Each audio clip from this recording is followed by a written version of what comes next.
Harley. It is freezing this morning. Oh. RevelatorAlf.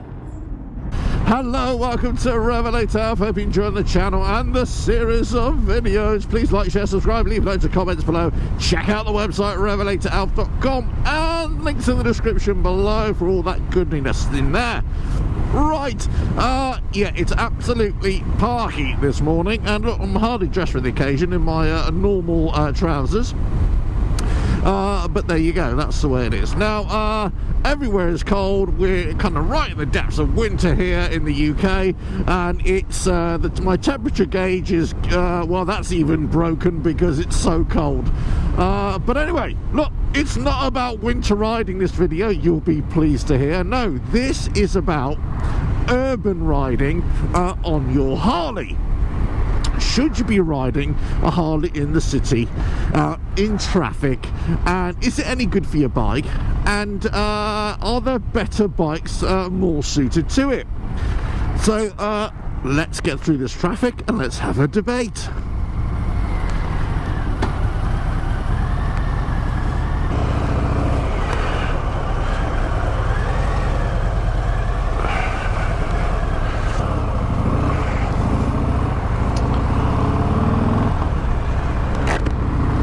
There we go. Now, a lot of people would say, well, actually, Harleys are big bikes in general, but Harley Davidsons are just not suited to any kind of urban riding because, you know, they're big, they're, you know, more suited to the open road, to the cruising, all that kind of good stuff.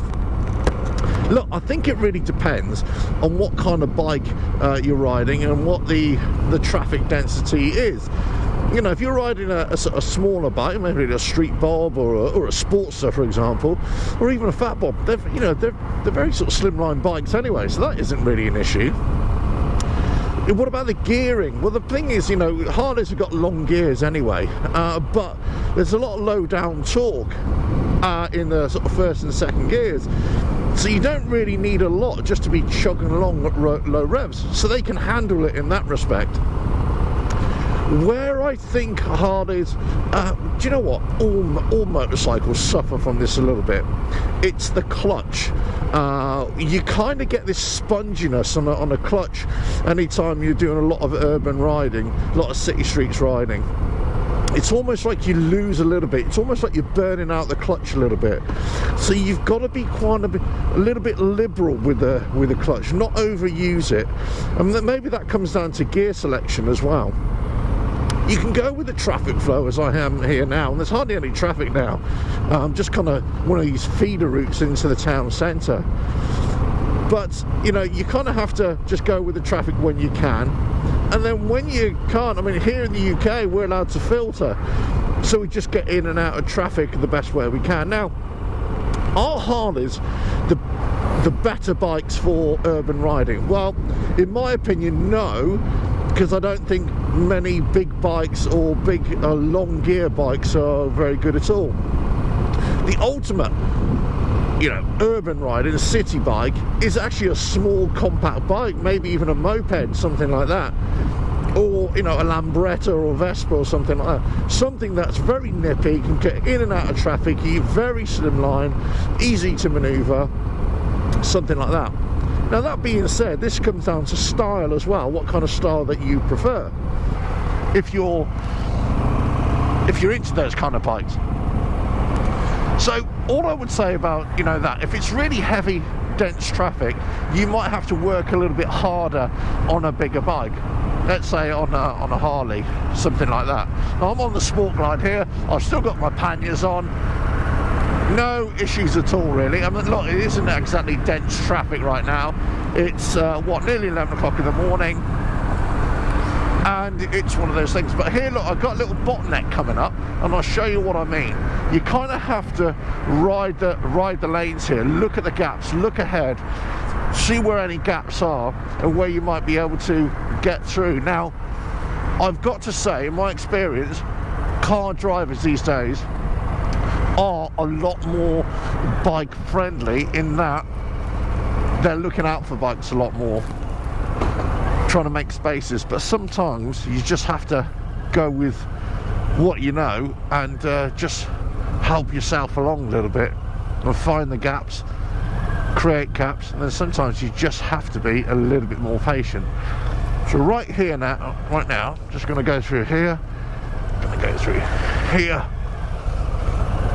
but you get to a point where you can't get any further. Bars are too wide. On a smaller bike, you'll be able to get through there, no problem. Now here's where you got to anticipate which lane's going to go first. There we go. And then you start making. See, this van's pulled over for me. Thanks very much. And that's what I mean by, you know, lots of good car and van drivers now. They're looking in their mirrors these days. They're making space for you. Take the right-hand side here, because this is the going to be faster going past this slow-moving bus. You would think, you would have hoped. Now I can see there's a little bottleneck now. I can see there's more of a gap on the right-hand side here. I'm going to stay away from the bus. Here we go, just up this little bit here. And away we go, right to the front of the queue. And that's the way you should do it. Traffic lights are dead here. What's going on? There's green on that temporary lights there.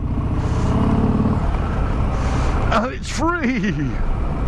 Now, what I will say about, say, the Harleys, in particular, which I've noticed, and on my Sport Glide as well, anytime I do a lot of urban riding for consistently, I do get this kind of sponginess on the clutch. And there is a way to counteract that. There is a way to make that a little less so. Now, what you can do, you can adjust the clutch. And if you watch a video, and I will make a video in time about adjusting your clutch on a Sport Glide, but in the meantime, if you watch a video by Tony Cox, he's got a channel on YouTube, just search for him, or search for adjusting a clutch on a Softail. You'll find his channel, Tony Cox, and he did it. He showed it quite convincingly. The problem is on the Sport Glides there's a different torque setting for the Derby covers. That's the only thing you've got to be concerned about. Anyway, when you adjust the clutch at the clutch plate, you back off the setting nut by between 1/4 and 1/2 and up to 3/4. The more you do it, the more clutch play that you have, and the more that you can actually feather that clutch a little bit. So if you're going to be feathering your clutch as you would do in urban riding a little bit for slow riding, then actually, you know, maybe having to reset your clutch for about a 3/4 turn, or even just up to a 1/2 turn, that might be just about right for you. So that might help with the sponginess in urban riding. If you're doing predominantly urban riding, I would say have that look, or get somebody to do that for you. Anyway, right, I'm going into park. God, I'm absolutely freezing here. Oh dear. Anyway, look, so urban riding, you just look for spaces, go with the traffic, you know, look at that traffic flow wherever it is. That's probably the most important thing. Look for those spaces, look for how cars are, you know, how they're creating spaces, but also closing off spaces for you as well. But anyway, look, I hope that proves the point that Harleys can definitely ride in built-up areas, no problem. So the only issue that you're going to have is with a bit of clutch play, a bit of clutch sponginess here. And what you want to do is just maybe get your clutch adjusted, just back it off, but up to about 1/2, about 3/4 maximum, about 1/2, and that will give you a little bit more feathering capability on your clutch, and that would help you out a little bit. Right, well, catch you on the next video, whenever that is. Please like, share, subscribe, leave loads of comments below. I'm going to get a coffee because I'm absolutely freezing here, and catch you again. Ta-da now. RevelatorAlf.